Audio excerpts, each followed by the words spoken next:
There it is, peeps. There it is in all its glory.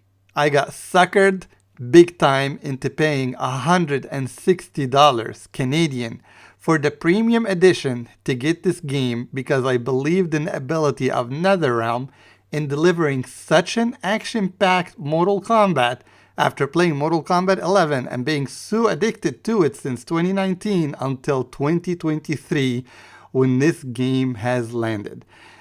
Thanks for joining me. We're going to discuss a ton of stuff in this video, from the cycle of this game, the life cycle of this game, and every painful moment that it has given me as a consumer, not as a streamer, not as a pro player. And we're also gonna take a look at some of the biggest Mortal Kombat YouTubers and their opinion on this game. I am very proud of some of them. I'm not so proud of some of them. And some of them just try to keep a good relationship so the studio doesn't ban them from specific events. We'll talk about everything.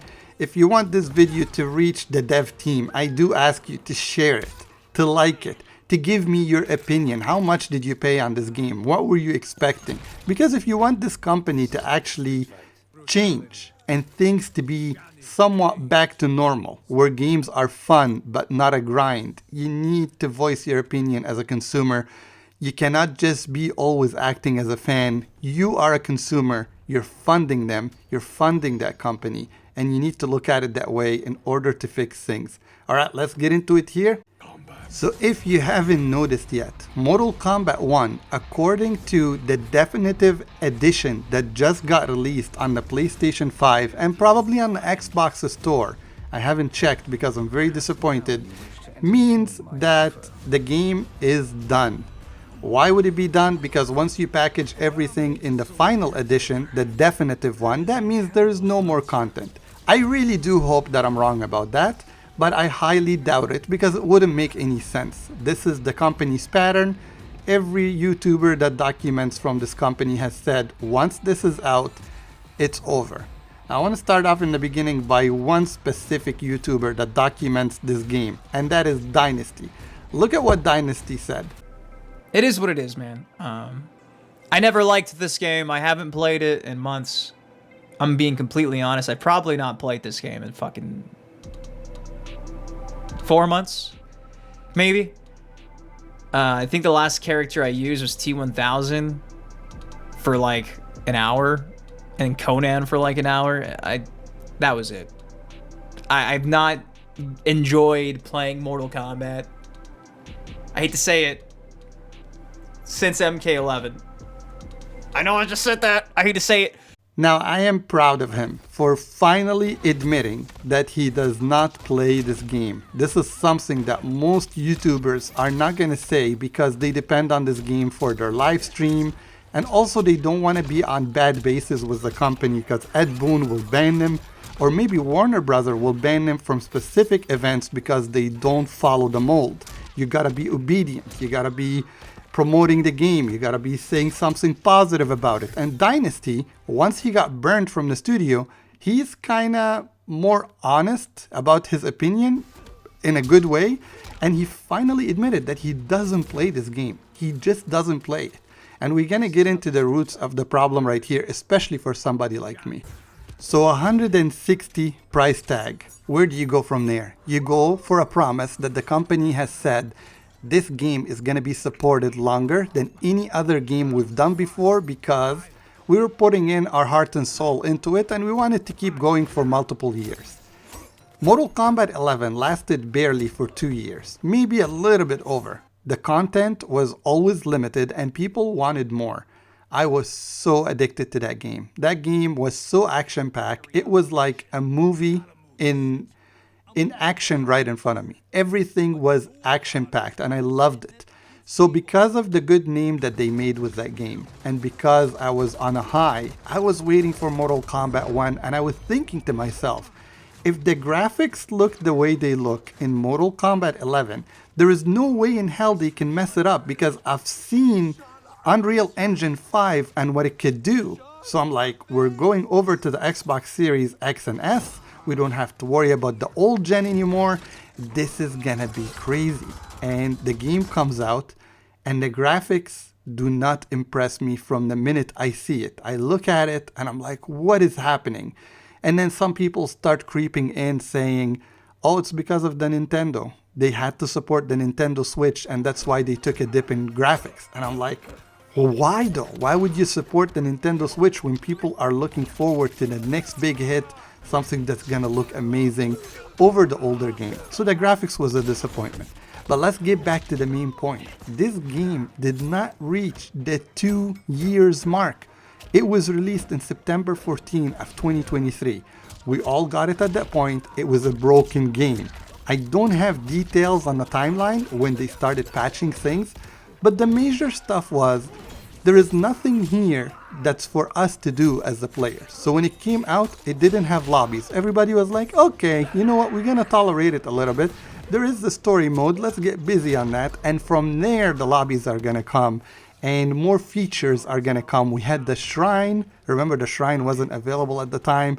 We had something else that had to do right now with the leaderboard. I forgot what the hell it's called because I never go there.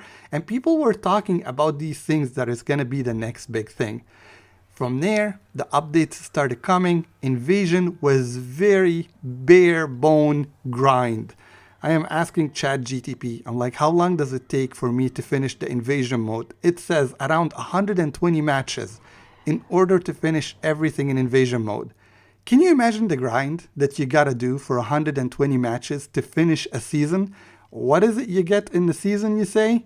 Very ugly skin palettes. Not actual skins, like in Mortal Kombat 11, where you can unlock different skins when you play. No, this one was giving you different palettes. So if you're playing with a smoke, and you're expecting a sharp thing, like a sharp skin or whatever, they give it to you in like brown and mustard. And I'm like, what the hell? Who is making these decisions? And then from there, before I forget, I stumble on the Three Stooges that always represent Mortal Kombat in YouTube when something new is coming. Bro, what the hell is that guy doing? Does this guy think he's cute or something? Does the community manager on the left think that he's doing anything? Does the chick on the right think that she's contributing anything funny to this conversation? Now, I understand some people might like these people, but I call them the Three Stooges. And to me, every time I saw them, I was super annoyed because they are hyped. And I'm thinking to myself, I paid $160 and I'm not getting any value. And you guys are coming here every single time displaying a pay-to-win character that 2 months down the road, or maybe a month down the road, is gonna get nerfed because you're obviously releasing him as a pay-to-win character. So I really didn't like these people. I didn't click with the way they're carrying themselves, like they're children and they think they're funny and they're cute. There's nothing cute about this. The people that are on Twitter, Ice Cream and the Thinny, represent better than the community manager that this group is offering for the community online. They don't offer any information. They don't offer any support. They're kind of like in a space all by themselves. So let's go ahead into a comparison side by side. Now we know that the game was promised to go longer. They lied. The game is not going longer. It's actually going less. And I paid for it more than I paid for MK11. Looking at the graphics side by side really fast, Johnny Cage, day and night. The way they look, the maturity level, just the design of the character and the stuff that was offered in 11 compared to 1, day and night. Another thing I want to touch up on. When we played Mortal Kombat 11 and you saw Arnold as the Terminator and Sylvester in Rambo, I figured when Jean-Claude Van Damme comes to this game, I'm going to be melting basically because I love Bloodsport and this guy's going to be representing his character. This studio somehow misses the opportunity of making an impact by making Jean-Claude Van Damme into Johnny Cage. They don't actually give him his own personality, they give him Johnny Cage's personality. But at the same time, they're giving him the skin from the Bloodsport movie that everybody wanted to say. Do you guys remember in the Bloodsport movie when he used to do the split in order to finish the character? That could have been a brutality right there if this is actually the guy from Bloodsport. Instead, they made him into Johnny and they have the lack of creativity that they never made this character reach the actual greatness that this character could have actually reached, because I was waiting on him. I was waiting for this Bloodsport character to be in the game as Jean-Claude Van Damme, and they completely ruined it. And come to think of it, if you have Arnold and Sylvester, some of the biggest movie stars in the 80s in one game, Jean-Claude Van Damme belongs with them right there. From Universal Studio, from Bloodsport, from Lionheart, you missed the mark. That's where he belongs. It's almost like when you say the guy from Scream is in Mortal Kombat 1, but Predator is in Mortal Kombat 10. You're missing major opportunities here. That's a horror theme, and that should have been in the other one, not in this game. So they keep missing the mark. And I think it's lack of creativity and just the idea of just shoving anything into the game because they want to just deliver on something and get moving and get to the next game. Saved a lot of money, but I know most of us... We spent a lot more than $75. It dropped in 2023 and we're in 2025. Is that what he meant? That we were gonna go through different years? Like, how does this make sense? Before we move on from the guest characters, because a lot of people say, I don't want to play the guest characters in these games and I want them done. And I understand these people are passionate about Mortal Kombat. But for me, somebody that was playing Mortal Kombat, maybe Deception, and then after that I kind of lost touch with it because I'm like, I'm not going to sit and learn every combo in order to defend every combo from every character. So I moved on to Grand Theft Auto, and from there I completely got distracted. What got me to look back to Mortal Kombat 11 was the trailer for the DLC characters featuring Spawn, the Joker, and Arnold. Once I saw those, even though I'm not a fighting game player, I wanted to go back into it. I was hooked. I'm like, if you're representing these guest characters, I want to play with them. Listen, Scorpion, Sub-Zero, and all these characters are supposed to be in the game as a given. They're not supposed to make them into DLC character. So when we had Melina come into Mortal Kombat 11 as a DLC character, it was like, what are you guys doing? That's part of your library. That should not be a DLC character, but that's where the market is going right now. They hold back some of your favorite characters in order to make more money, but you need to attract also the market that pays for this game. That's why Mortal Kombat 11 was one of the best-selling games when it comes to the franchise, is because of these guest characters. I feel like just earlier I saw a tweet that mentioned we got more Mortal Kombat DLC characters in Mortal Kombat 11 6 years ago than we did in this game.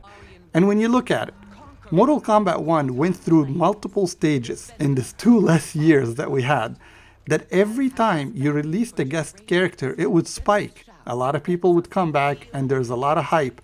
But then once the whole thing is all said and done, the game would go back to normal and people would lose interest. No one wants to play that Cyrex that they made.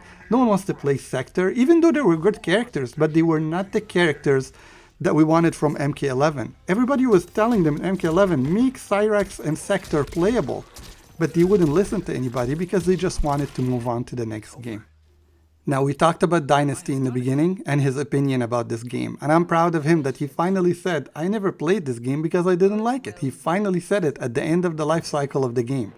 Well, let's listen to Super. Here's what Super had to say. As far as DLC content, if you want to torture yourself and hold out some hope with the and more thing, you guys could do that. But I've been covering Mortal Kombat and NetherRealm games for a very long time now.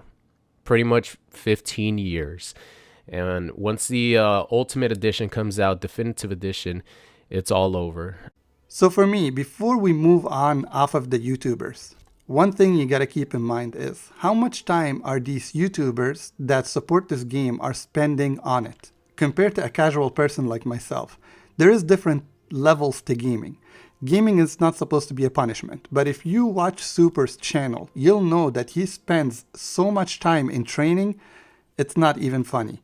Now I'm going to show you a player that is called the Mighty Unjust. The Mighty Unjust is one of the pro players, and we all know him if we are in the scene of Mortal Kombat looking at competitions and stuff like that. Amazing player. I want you guys to look at the amount of days he has spent in Mortal Kombat. First of all, he doesn't play the single player. It doesn't appeal to him. The invasion, he's got 0 time into it. But he has spent 27 days playing this game online. That is a massive amount of time. Now, let's switch over to me. I'm level 300 something, and you might think to yourself, that's high, right? Compared to what we were in MK11, I'm like level 90 after like 4 years. But in MK1, when you see a level like that, you're like, that's an addicted player. I've been on this game for 4 days, approaching 5 when it comes to online. And that is for the lack of content that this game has to offer when it comes to online. Why would anybody put themselves through the Combat League? The Combat League doesn't really offer anything anymore. The crystals that used to be somewhat of an incentive in MK11, when you do the 5 sets daily, you get crystals, and then there's more crystals attached to the season. Once the season is done, you can get like 200 crystals if you get into a demigod, or maybe 150 for the level 100. In these seasons right here, they became so greedy that they give you nothing. The outfits are bad. There is no crystals. The dragon crystals have nothing to do with the seasons. They put them only in the tower, and they give you 75 crystals instead of the amount that they were giving in MK11. That's how much greed this company has gone down the hole for. Let's listen to another YouTuber that is a big YouTuber when it comes to the combos. He definitely makes it very easy, and that is One Step. Here's One Step and his thoughts on the game being over. This is just to say it bluntly, this is the end. This is the end of Mortal Kombat 1. Mortal Kombat 1 is done. So, I will say that this kind of sucks. Again, another disappointing, feeling toward the game and the support level that it had. Everybody's quoting, of course, Ed Boon, and that he said in that meeting with the interview that they're going to support it for multiple years, yet they don't. Okay, I want to draw your attention to the next thing. Look at Sindel. Doesn't Sindel look exactly like Lee May in this game? Or am I the only one that feels they look the same? It could be just me. I know I'm left-handed, so my wife always tells me, you know what, your brain thinks in a weird way. Maybe it's just me. But I look at these two models and I'm like, that looks almost the same. It's like very lazy design between the two of them. The eyes look the same, the expressions look the same, very close to each other. And then when you compare Sindel to the one that was in MK11, from closing-wise to design-wise, day and night. And I question the design team in this game and what they're doing. Is this where people were saying things are going woke? That you're trying to put these clothes on a woman because you don't want to make her look like she is, fighting in something revealing or anything like that. But these are supposed to be superheroes, man. To us, these characters are like superheroes.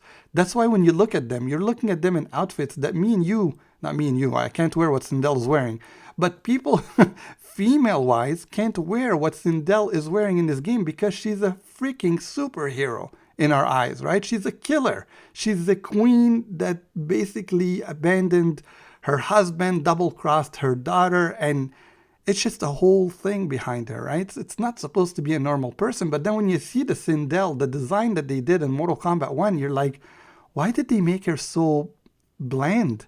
She's not really the same Sindel that we saw in MK11. She was so badass. Crossing her daughter, backstabbing everybody. That was Sindel. That was what made her Sindel. I don't know. It could be just me. From there, let's talk a little bit more about the lack of content that the game got. In Mortal Kombat 11, you were able to jump into the towers and play co-op mode with 2 other players. So when I saw the tag team function that was available, I think, in Mortal Kombat 9, I was like, if they were able to do it on the Xbox 360, they are gonna make Mortal Kombat 1 into a tag team marvel, basically, because we have the system's power. We are able to do these things from before. So why not do it? When you saw the cameos, it was like, oh, there's going to be another tag team coming in. We didn't know anything about the cameos. And then next thing you know, you have a babysitting system that is coming in where you finish your combo and you can cheat the other player into having someone babysit you, fire a missile, fire an ice ball or an ice carpet from Frost, and make you just wait for them even more. The mechanics of it was very weird. It wasn't like, okay, he made a mistake, it's time to go. It's like, no, he made a mistake, but he's got a babysitter that's watching out for him. You sit there and hold the block button because you can't do anything.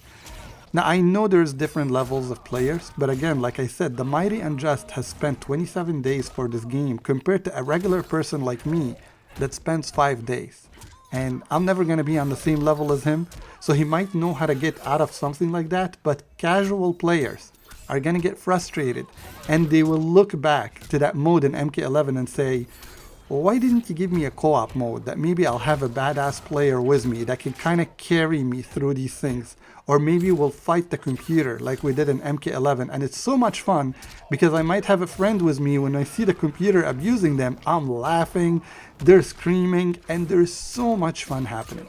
Instead, this game has chose to be completely bare bone and not giving players anything. They're like, here's the invasion, you go in by yourself, keep at it, and good luck.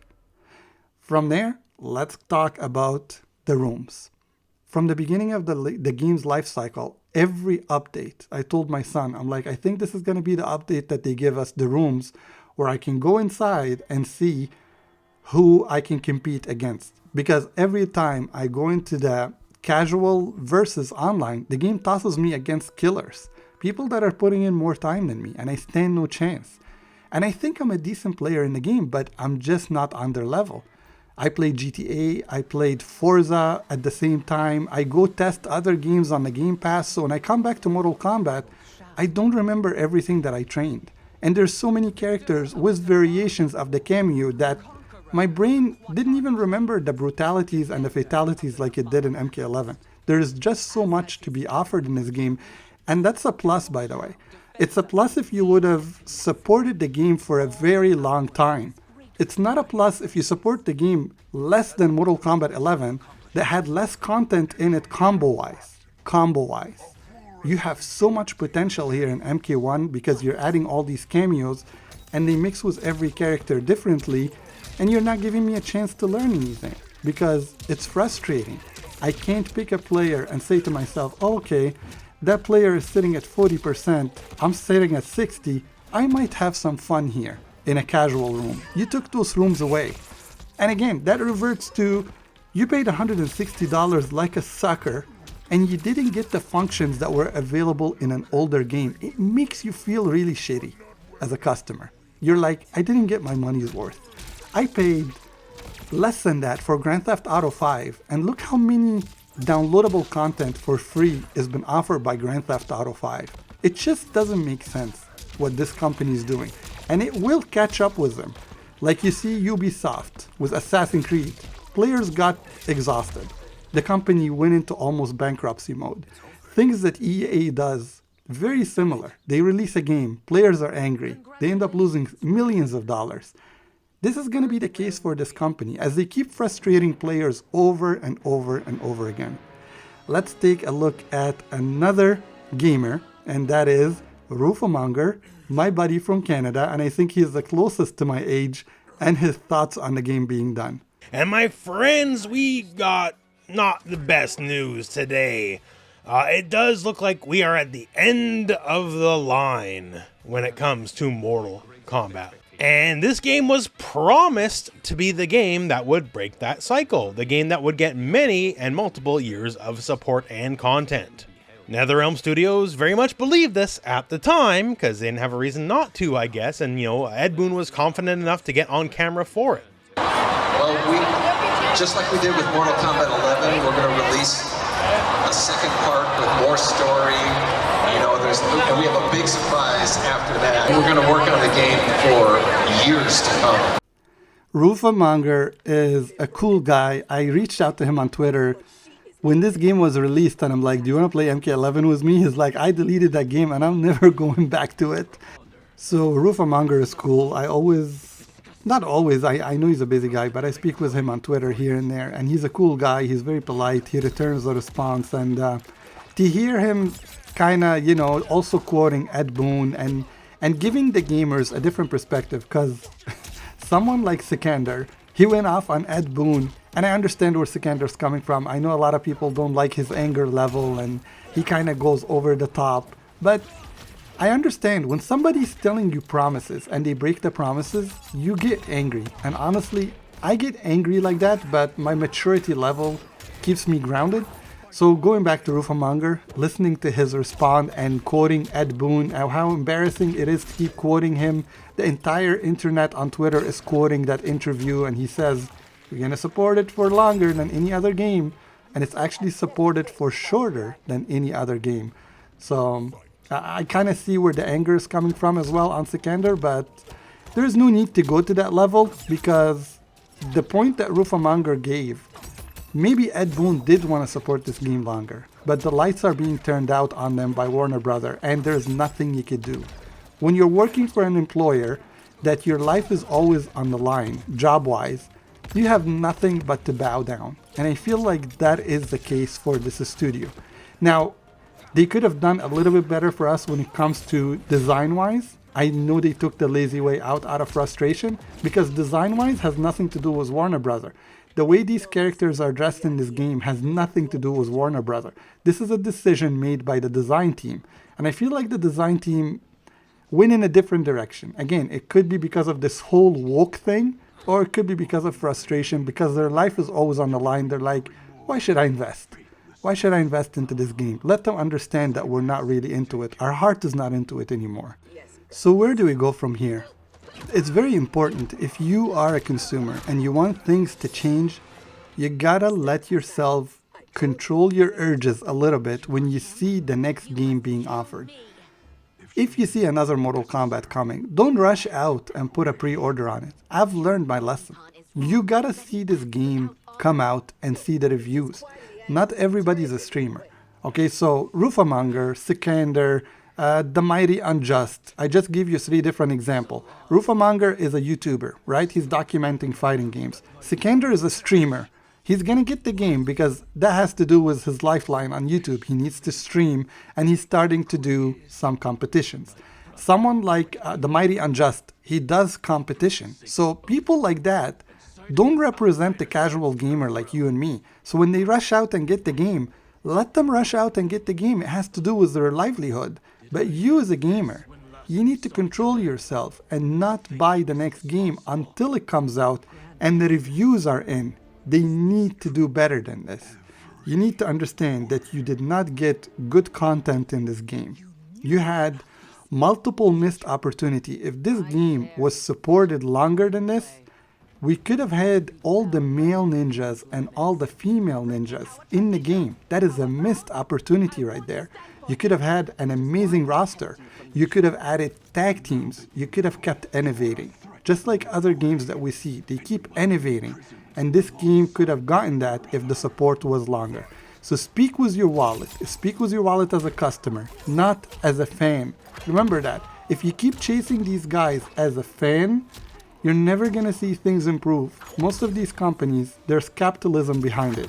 You make your brand, like let's say a brand of a Porsche or a BMW. They made their brand. Everybody's chasing that logo. They want to drive that car because it has that BMW logo, the Porsche logo.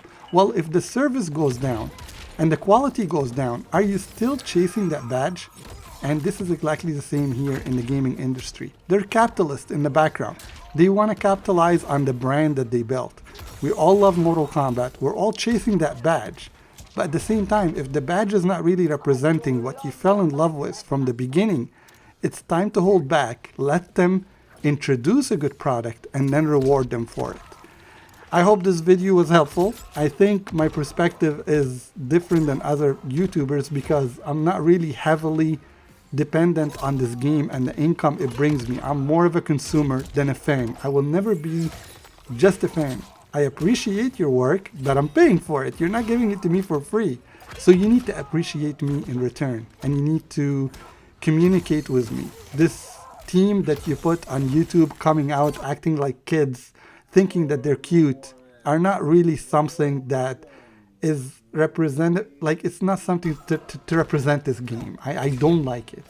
Put in a proper team, a team of young people, some young guns that are coming out here saying, we are designers, we love the game just like you, we grew up playing it, and here's what it has to offer. Instead of these people that I think they missed the mark. I'm not saying you have to let them go. They could be in the background as senior advisors or something like that, but they're not really the young generation that is offering fresh ideas in order to keep this game good.